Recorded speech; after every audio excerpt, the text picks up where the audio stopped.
So hello everyone, welcome to the series जिसका नाम है build your concept with GPAT PYQs. So मेरा नाम है पंकज डागर और मैं हूं आपका GPAT mentor at Grow Tree online academy. आज हम लोग लेकर आए हैं एक क्वेश्चन जो कि पूछा गया था जीपेट 2022 में। फार्माकोलॉजी का क्वेश्चन है, ऑटोनोमिक नर्वस सिस्टम का। इस क्वेश्चन में पूछा गया था कि एक पेशेंट है जिसको फियोक्रोमोसाइटोमा है और उसकी सर्जरी चल रही है और उस पेशेंट को अल्फा रिसेप्टर ब्लॉकर नहीं दिया गया है, लेकिन उस पेशेंट को इंट्रावेनसली प्रोपेनोलॉल दिया गया है। तो जो नीचे दिए गए हैं उनमें से कौन सा इफेक्ट उसमें दिखेगा? क्या उसका ब्लड प्रेशर बढ़ेगा, क्या उसका ब्लड प्रेशर घटेगा, या फिर उसका जो ब्लड प्रेशर होगा वो उसमें कोई चेंज नहीं होगा, या फिर जो पेशेंट है वो सफ़र करेगा सीवियर ब्रोंकोकॉन्स्ट्रिक्शन। तो यहाँ पर आप वीडियो को पॉज कर सकते हैं और उसका जवाब जो है सोच सकते हैं जवाब।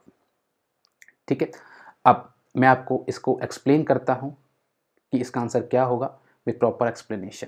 ठीक है, बट सबसे पहले हम समझ लेते हैं कि ये प्रॉब्लम क्या है, फियोक्रोमोसाइटोमा में होता क्या है। सबसे पहले हमारे लिए इंपॉर्टेंट है समझना कि फियोक्रोमोसाइटोमा में होता क्या है। तो phaeochromocytoma is the development of tumour on adrenal gland. Adrenal gland कहाँ प्रेजेंट होता है? एड्रिनल ग्लैंड प्रेजेंट होता है हमारा किडनी में। किस चीज़ के लिए रिस्पॉन्सिबल होता है एड्रिनल ग्लैंड? एड्रिनल ग्लैंड हमारा रिस्पॉन्सिबल होता है for the release of adrenaline.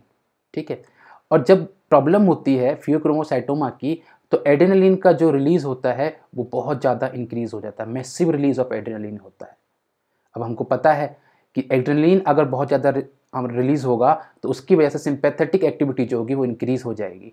Sympathetic activity किसकी वजह से इंक्रीज होगी? क्योंकि ये जो एड्रेनलिन है, ये एड्रेनलिन जो है वो अल्फा रिसेप्टर और बीटा रिसेप्टर को जाकर स्टिमुलेट करेगा।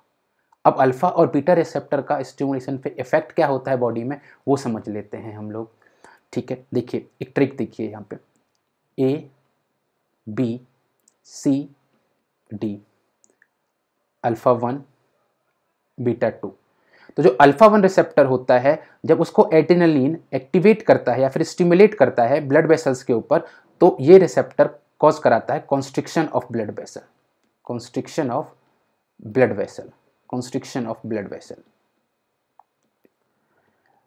दूसरा आप समझ गए होंगे कि बीटा 2 रिसेप्टर अगर स्टिमुलेट करेगा तो ये कॉज करेगा dilation of blood vessels, dilation of blood vessels. अब ये जो एक्चुअल में मैकेनिज्म है हमारी बॉडी का, ये मैकेनिज्म को हम बोलते हैं कंपनसेटरी मैकेनिज्म। क्यों बोल रहे हैं इसको कंपनसेटरी मैकेनिज्म? क्योंकि देखिए अल्फा 1 रिसेप्टर जो है वो भी प्रेजेंट है ब्लड वेसल्स पर, बीटा 2 रिसेप्टर जो है वो भी प्रेजेंट है ब्लड वेसल्स पर। दोनों एक्टिवेट किससे हो रहे हैं? दोनों स्टिमुलेट किससे हो रहे हैं? एक ही हार्मोन से, एड्रेनलिन से। हो क्या रहा है कि अल्फा 1 रिसेप्टर जब एड्रेनलिन उससे बाइंड करता है अल्फा 1 रिसेप्टर से तो वो कॉन्स्ट्रिक्ट करता है ब्लड वेसल्स को, वहीं बीटा 2 रिसेप्टर जो है वो डायलेट करता है, तो वो एक मेंटेन करके रखते हैं diameter of blood vessels. That's why this function is known as compensatory mechanism. ठीक है, ये हमारी बॉडी का फंक्शनिंग है। अब क्वेश्चन पे आते हैं वापस।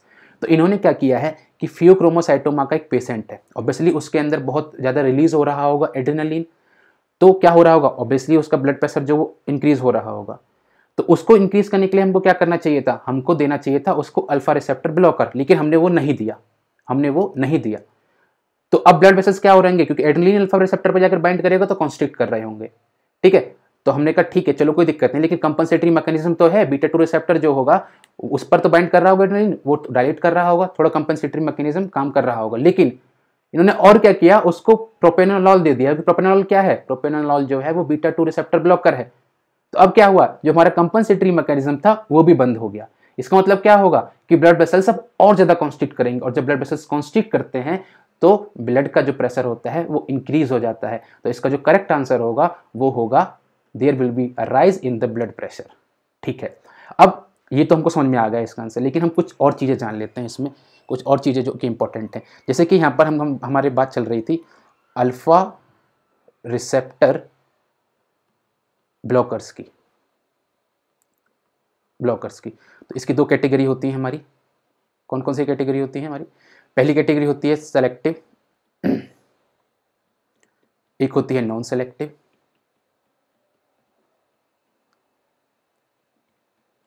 Selective, non selective. Non selective के अंदर भी दो होती हैं,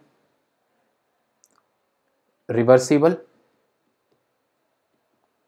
नॉन रिवर्सिबल।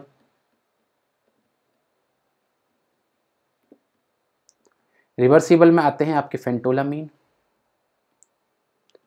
फेंटोलामीन और टोलाजोलिन। और नॉन रिवर्सिबल में आता है आपका फिनॉक्सीबेंजामीन, फिनॉक्सीबेंजामीन। ठीक है, ये फिनॉक्सीबेंजामीन जो है ये यूज किया जाता है आपका फियोक्रोमोसाइटोमा में, फियोक्रोमोसाइटोमा के अंदर। और ये जो दोनों ड्रग हैं, ये दोनों ड्रग हमारी यूज होती हैं, पहला याद रखिएगा बहुत इंपॉर्टेंट है, चीज रिएक्शन, चीज रिएक्शन, कभी आगे बात करेंगे चीज रिएक्शन के बारे में। दूसरा clonidine withdrawal symptom, clonidine withdrawal symptom. जब क्लोनिडीन का विड्रॉल करते हैं हम लोग, उसका सिम्टम है। क्लोनिडीन क्या होता है? अल्फा टू एगोनिस्ट, क्लोनिडीन होता है अल्फा टू एगोनिस्ट। ठीक है, अगर हम सेलेक्टिव की बात करेंगे तो यहां पर आता है टेराजोसिन, डॉक्साजोसिन,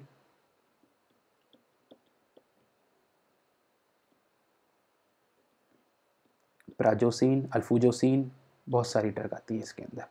ठीक है, इनका एक याद रखिएगा, इंपॉर्टेंट चीज़ है जीपैट पॉइंट ऑफ व्यू से बता रहा हूँ मैं आपको। इनका एक साइड इफेक्ट होता है जिसको हम बोलते हैं ऑर्थोस्टैटिक हाइपोटेंशन। याद रखिएगा इस वर्ड को। ये अल्फा 1 रिसेप्टर, जो अल्फा 1 रिसेप्टर होते हैं, जो सेलेक्टिव अल्फा 1 रिसेप्टर्स होते हैं, उनका साइड इफेक्ट होता है और इसको हम बोलते हैं पोस्चुरल हाइपोटेंशन भी बोलते हैं, पोस्चुरल हाइपोटेंशन भी बोलते हैं। क्योंकि जब हम अल्फा 1 रिसेप्टर ब्लॉकर लेते हैं तो उसके से क्या होता है, पेशेंट अगर उसको ले और अचानक से खड़ा होता है तो सडन फॉल होता है बीपी के अंदर, सडन फॉल होता है बीपी के अंदर। इसलिए इसमें बोलते हैं कि अगर आपने अल्फा 1 ब्लॉकर लिया है तो आप एक ही पोजीशन में रहिए, हिलिए मत। तो आप अगर मान लीजिए आपने अल्फा 1 रिसेप्टर ब्लॉकर लिया हुआ है, आप लेटे हुए हैं, अचानक से ऐसे खड़े होंगे तो आपका सडनली बीपी जो होगा वो फॉल हो जाएगा। ठीक है, इतनी चीज़ें हमारे पास हो गई। इसमें एक और होता है जिसको हम बोलते हैं लेबिटोलॉल, लेबिटोलॉल। ये क्या करता है, ये अल्फा रिसेप्टर को भी ब्लॉक करेगा और बीटा रिसेप्टर को भी ब्लॉक करेगा। ठीक है, ये भी आप यहाँ पे याद रख सकते हैं। बाकी इस तरीके से अपना कॉन्सेप्ट जो है उसको बिल्ड करते रहिए। इसमें अल्फा टू एक यहाँ पे लिख देता हूँ मैं, अल्फा 2 एगोनिस्ट एंटागोनिस्ट भी लिख देता हूँ, योहिम्बीन। क्लिनिकली कोई यूज़ नहीं है इसका, बट क्वेश्चन कभी कभी पूछ लिया जाता है इससे, अल्फा 2 एंटागोनिस्ट योहिम्बीन। ठीक है, सो कॉन्सेप्ट को बिल्ड करते रहिए, जुड़े रहिए हमारे साथ इस सीरीज़ में, that is build your concept with GPAT PYQs। Thank you so much.